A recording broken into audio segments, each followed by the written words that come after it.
हमला अचानक से हुआ। आज सुबह हमने देखा सारे फैंटेसी एप्स शट डाउन हो गए हैं। ड्रीम 11, एमपीएल, माई 11 सर्कल, जूपी, जितने भी एप्स थे जहां पर भी आप पैसा कमा सकते थे वो सारे एप्स बैन हो गए हैं। ये सब इसलिए हुआ क्योंकि पार्लियामेंट ने ऑनलाइन गेमिंग बिल 2025 को सक्सेसफुली पास कर दिया था और इसी की वजह से नेशन वाइड आरएमजी एप्स पर बैन लगा हुआ है। आरएमजी मतलब रियल मनी गेम्स। और इस सिचुएशन में ऑब्वियसली सभी आरएमजी फर्म्स और सभी वो एप्स रेडी हो रहे हैं एक लीगल एक्शन लेने के लिए। इन सभी एप्स और कंपनीज ने कोर्ट का रास्ता चुन लिया है क्योंकि इस बार उनका बिजनेस मॉडल स्टेक पर है।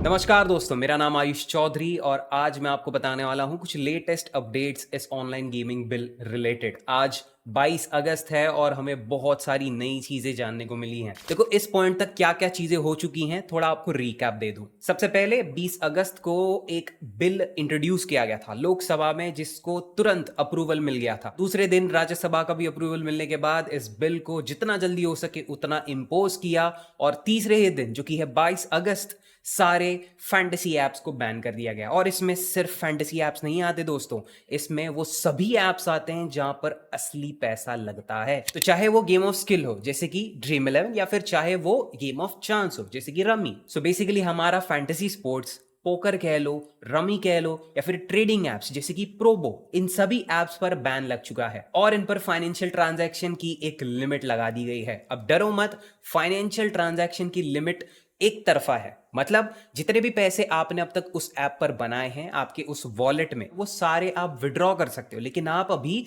डिपॉजिट नहीं कर सकते। तो ये वन वे ट्रांजैक्शन है, आप सारे पैसे निकाल सकते हो लेकिन डाल नहीं सकते। तो देखा जाए तो आपके खुद के पैसे तो फिलहाल सेफ हैं। मैंने पिछले वीडियोस में एक अनुमान लगाया था कि एप्स को बैन नहीं करेंगे, ये एडवर्टाइजमेंट या फिर प्रमोशंस को बैन करेंगे। But as we know, apps तो बैन हो ही गए लेकिन उसी के साथ साथ प्रमोशन और एडवर्टाइजमेंट भी। कोई भी बंदा या फिर कोई ऑर्गेनाइजेशन ऐसे एप्स को प्रमोट करती है या फिर एडवर्टाइज करती है, उन्हें 3 साल की सजा और 1 करोड़ तक का जुर्माना भरना पड़ेगा। सो यस, ये सिचुएशन काफी सीरियस है। तो इसलिए आप जो फैंटेसी एप्स या फिर जो भी एप्स पर खेलते थे उन पर कोई भी कॉन्टेस्ट शुरू नहीं है, कोई भी तरीके का गेम आप नहीं खेल पा रहे हो जब तक उस पर पैसे नहीं लगते हो, वो फ्री कॉन्टेस्ट हो तो आप ज्वाइन कर सकते हो। और फ्री कॉन्टेस्ट से याद आया, 2 मेजर प्लेटफॉर्म्स फैंटेसी के जो कि है ड्रीम 11 और माई 11 सर्कल, इन दोनों एप्स ने भले सारे कॉन्टेस्ट शट डाउन कर दिए। कोई भी कॉन्टेस्ट आपको यहां पर नहीं दिखेंगे लेकिन फिर भी एक फ्री गिव वाला कॉन्टेस्ट इन दोनों एप्स ने रखा है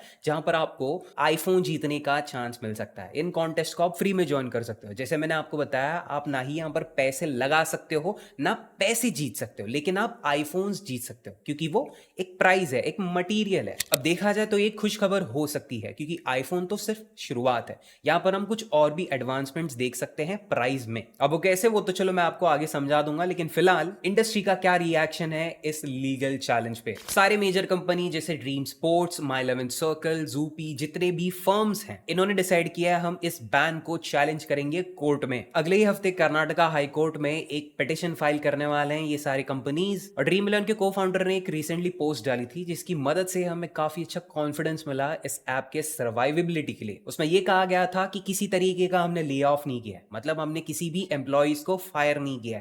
वो हार नहीं मान रहे, वो शट डाउन नहीं होना चाहते, वो इस बैन के अगेंस्ट फुल तैयार हैं, उसे चैलेंज करना चाहते हैं, उसके अगेंस्ट लड़ना चाहते हैं ताकि वो इस मार्केट में सरवाइव कर सके। उन्हें पता है उनका ऐप इतने सालों से जो लीगल चैलेंजेस फेस करता आ रहा है, ये पहली बार नहीं हुआ है जब ड्रीम 11 या फिर उसी की जैसे फैंटेसी एप्स को किसी ने लीगली चैलेंज किया हो। पहले भी हुआ था और उस वक्त सुप्रीम कोर्ट और हाई कोर्ट का डिसीजन था कि हाँ, ये गेम ऑफ स्किल है तो ये लीगल है। बट सैडली इस ऑनलाइन गेमिंग बिल में मेंशन किया गया है, चाहे वो गेम ऑफ स्किल हो चाहे वो गेम ऑफ चांस हो, हमें फर्क नहीं पड़ता भाई साहब, इसे बंद करो। क्यों? क्योंकि ये एक नेशनल सिक्योरिटी का सवाल उठता है, पब्लिक की सेफ्टी का सवाल उठता है। हमारे जो यूथ हैं, हमारे जो टीनेजर्स हैं, वो बर्बाद हो रहे हैं फैंटेसी की वजह से, ये गवर्नमेंट का कहना था। अब जो कुछ भी हो रहा है उसके अपडेट्स तो मैं आपको दे ही रहा हूं, लेकिन आगे क्या हो सकता है हम फिर से उसका एक प्रिडिक्शन कर सकते हैं जैसे कि हम अपनी टीम्स में करते थे। देखो, पिटिशंस फाइल हो जाएंगे, चाहे सारे ऐप ऐप्स इंडिविजुअली करे या फिर सब एक साथ आकर एक ही पिटिशन फाइल करे, वो उनका लीगल डिसीजन रहेगा। लेकिन हाँ,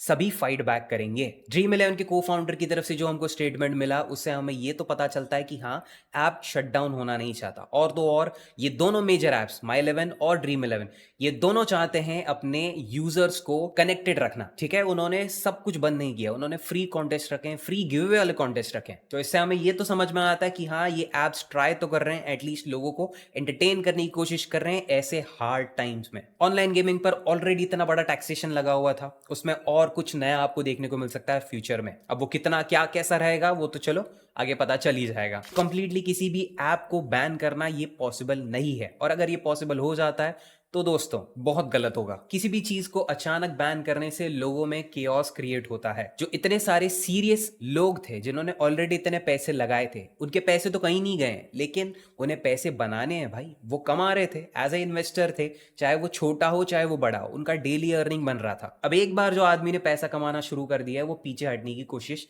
नहीं करता। हमारे सबसे फेमस शार्क टैंक के एंटरप्रेन्योर अनुपम मित्तल, इन्होंने भी पोस्ट किया था ये कहते हुए कि इन सभी लीगल एप्स को जो इंडिया से ऑपरेट कर रहे हैं, इंडियन गवर्नमेंट के रेगुलेशंस के अंडर ऑपरेट कर रहे हैं, इनको बैन करने के बाद क्या लगता है इंडियंस इलेजिट और इलीगल एप्स पर नहीं जाएंगे? जो दुबई से चाइना से ऑपरेट होते हैं, जो इंडियन गवर्नमेंट के नॉर्म्स को फॉलो भी नहीं करते, वहां पर पैसा लगाएंगे और जितना टैक्सेशन रेवेन्यू मिल रहा था गवर्नमेंट को, अब तो वो भी नहीं मिलेगा। तो आज आके यहाँ पर दोनों लोगों का नुकसान हो रहा है। गवर्नमेंट को टैक्सेशन नहीं मिलेगा और हमारे इंडियंस जो ये इलीगल इलेजिट वेबसाइट्स या फिर एप्स पर खेलेंगे वीपीएन वगैरह यूज करके, उनका भी नुकसान होगा, क्योंकि ये फ्रॉड वेबसाइट्स भी निकल सकती हैं। देखो, जब डिमांड बढ़ता है ना कि यार इंडिया में फैंटेसी बैन हो गया, अब लोगों को कुछ तो चाहिए खेलने के लिए, कुछ तो पैसा कमाने के लिए, ऐसे में ना बहुत सारे फेक एप्स बनेंगे, फेक वेबसाइट्स बनेंगे। तो दोस्तों संभल के कोई भी वेबसाइट पर एंटर करके अपने फंड्स वहां पर मत डाल देना, डिपॉजिट्स मत करना, ना ही लॉग इन करना, कुछ मत करना। फिलहाल के लिए थोड़ा चिल करो, मान के चलो ये आपके लिए वेकेशन है फैंटेसी की तरफ से। अब मुझे एक और सेगमेंट ऐड करना था इस वीडियो में जो कि काफी इंपॉर्टेंट है हम फैंटेसी प्लेयर्स के लिए।